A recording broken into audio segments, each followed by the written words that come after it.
Hello, everybody. Welcome to a unplanned, fun little bonus episode of Perplexity, a mystery podcast. I'm Kaydra, and if you're new here, I post new and mysterious tales every single week. So if that sounds of interest to you, be sure to follow along. If you're watching on YouTube, hit that subscribe button and the notification button. Today, I thought it would just be fun to tell you guys about what I've been watching and enjoying this month, since it is spooky season. This is unscripted, so we will see how this goes because I usually have my little script. But I wanted to start off by making some recommendations from one of my favorite directors, the incredibly talented Mike Flanagan. Also, these are all just my opinions. These are things that I've enjoyed watching, so to each their own. If you don't agree, that's absolutely fine, but these are things that I've been enjoying watching this month and things that I've seen in Halloween's past that I would highly recommend if you're looking for something spooky to watch. So Mike Flanagan is an awesome director. Stephen King, Quentin Tarantino have given nods to him, and he has come out with some incredible films and limited TV series. Midnight Mass is a really awesome one to watch in October, along with The Haunting of Hill House. I know a lot of people like Bly Manor too, which I did enjoy Bly Manor, but I think Hill House, in my opinion, is much, much better. Also, The Midnight Club would be a great one to watch by him as well. If you go on Netflix, there is a specific genre for fans of Mike Flanagan. I can't remember what it's called right now, but you should be able to find all of his films by just searching Mike Flanagan on Netflix. Midnight Mass, let's start with that one. Midnight Mass, if I had to break it down, is basically this like creepy small town vibe. It has this creepy build and just a really insane plot where basically this mysterious pastor comes to town after their other pastor vanishes. It could be a priest, actually. I think it's a priest. It's been a while since I've watched this one, but they're a priest in this one tiny church in all of the island. He vanishes, and it's an incredibly small and very religious town. So pretty much everyone who lives there goes to church. And so when their priest vanishes, it's a really big deal. And then it's even stranger when this weird random priest shows up and claims that their priest is fine, he's just taking a leave, and he's gonna take over for the time being. So really weird shit starts happening when this priest comes. And I don't want to give too much away, but I'll just tell you this show is very intense, very good, and it's easily one that you could binge watch in a weekend. I would give this one an A+. Along the Mike Flanagan track, you also have the classic Haunting of Hill House. And Hill House is what introduced me to Mike Flanagan, and oh my God, I seriously cannot recommend this show enough.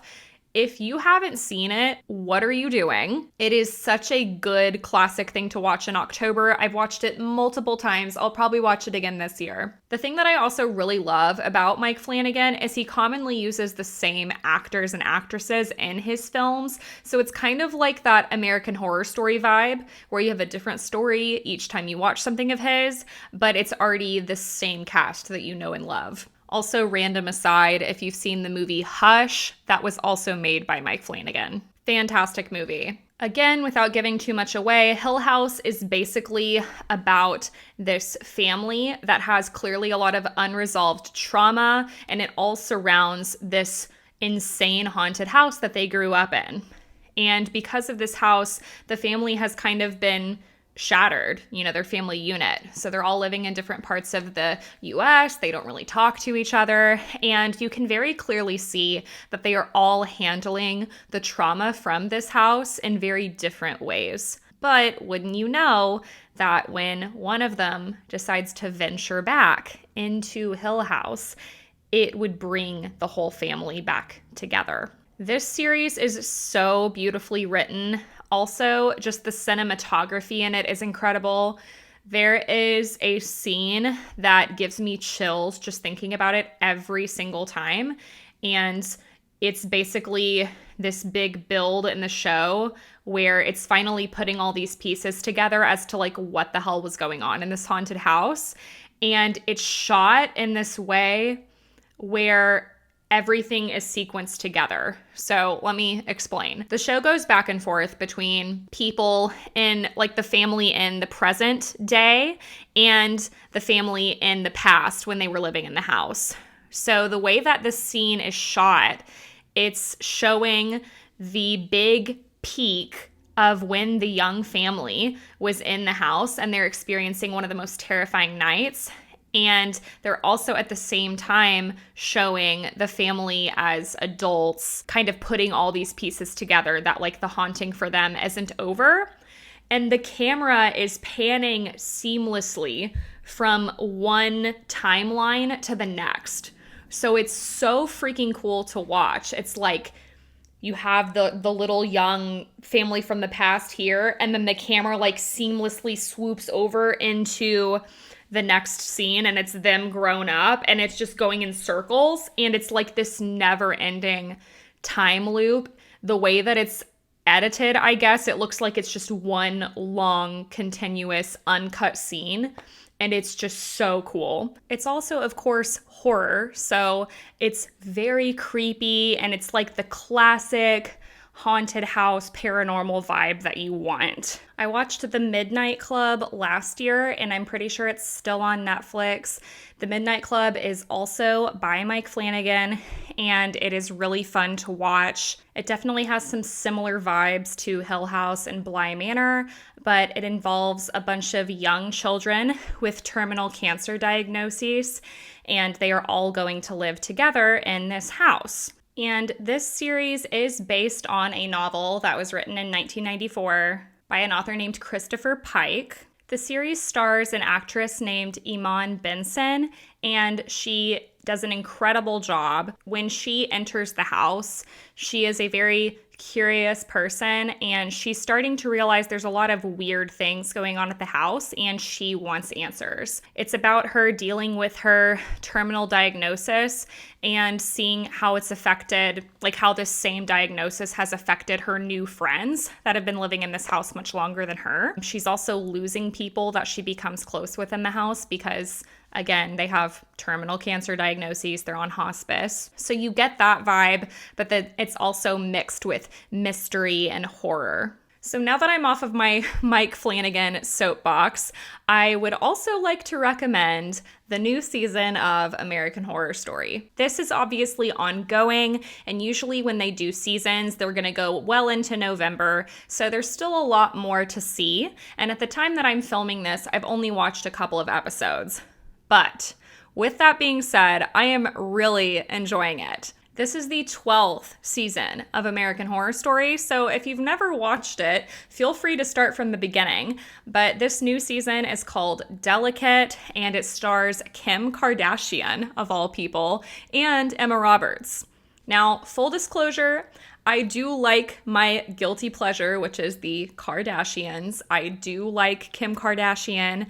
I don't think that she is perfect in any way. I definitely have seen things that the Kardashians have done that are problematic. But with that being said, I do think that she is talented. I do think that she is a businesswoman. And I do think that she can act, believe it or not. Don't take my word for it. Just go watch the show or watch SNL. And I was really sad a couple seasons ago when Emma Roberts stopped coming on to American Horror Story, so I was so excited when she came back this season. It's a really interesting season so far because I feel like some of the other American Horror Stories have so many plots going on at once that it gets chaotic and confusing, whereas so far this season is very linear in plot, but it's also interesting. The plot is basically that Emma Roberts' character is this successful actress. She's about to be on this big peak in her career. She just starred in this huge, I think it's a film. And Kim Kardashian's character plays her agent, who's like this boss-ass bitch, and she's also her best friend. Emma Roberts' character is either married or dating somebody that she's serious with. but they decide that they want to expand their family. Her character starts going to this fertility clinic and she is trying to have children, but she's having a lot of complications. And there's this push and pull between her personal life starting to fall apart in the series and her trying to make it in her big time career in film. And then there's also this question, and I love when films do this. There's this question of whether or not the creepy, weird shit that Emma Roberts' character is experiencing is a sign that she is going insane, or if it is truly just someone messing with her. They tease you as the viewer, and you really don't know if it's one or the other or if it's both. So far, I'm really enjoying this series. And like I said, if you haven't watched American Horror Story before, feel free to start from the beginning. Or if you want to watch my personal favorite season, go check out season 3, Coven. Really good watch. While there are many more things that I could recommend that you watch this month, I will end with one final recommendation, and that is the 2017 film, The Ritual. The Ritual is a British horror film, and it was directed by David Bruckner. It's been a few years since I've watched this movie, but I think I'm gonna watch it again this year. This is probably my favorite horror movie of all time. It's right up there for me with The Conjuring. I just think that Bruckner did such a great job in building the suspense in this movie. This is one of those movies where the monster is mysterious. It's basically following this group of bachelors that, for whatever reason, take a bachelor trip through these creepy, haunted-ass woods, and of course, really weird and crazy things start happening to them while they're making this venture. The trees shake violently. You hear these loud, terrifying noises. Dead animals are being found everywhere. And all along, you don't know what this monster looks like. So that's a big theme throughout the plot. There's just this constant feeling of tension. I was on the edge of my seat the entire time I was watching. And not only is it intense, but in my opinion, it's also genuinely scary. And I don't scare easily. I've seen a lot of scary movies. I personally don't like scary movies that have tons of gore and no plot, and I think this is the total opposite. There's a little bit of gore and a lot of plot. The acting is excellent. I feel like that's a big issue in a lot of horror movies. It's like things just kind of don't go anywhere, but this film is great in all points. And I'm not going to give it away if you see this crazy, creepy monster or not. I'm just going to tell you, you need to watch it to find out and be prepared to scream. So those are just some of my recommendations for what to watch this month. Maybe you've already watched them all. If you have, congratulations, you have great taste. If you haven't watched some of these, I would encourage you to check them out. And if you have some recommendations for me, you've heard my taste now. So let me know what you think I should watch. Thanks for tuning in, and if you enjoyed this episode, be sure to tune in next week. I release new episodes every week, and you don't want to miss them. Be sure to tune in tomorrow for my full normal length episode. You'll hear another mysterious tale, and I hope you all have a great week, and I'll talk to you next time. Bye!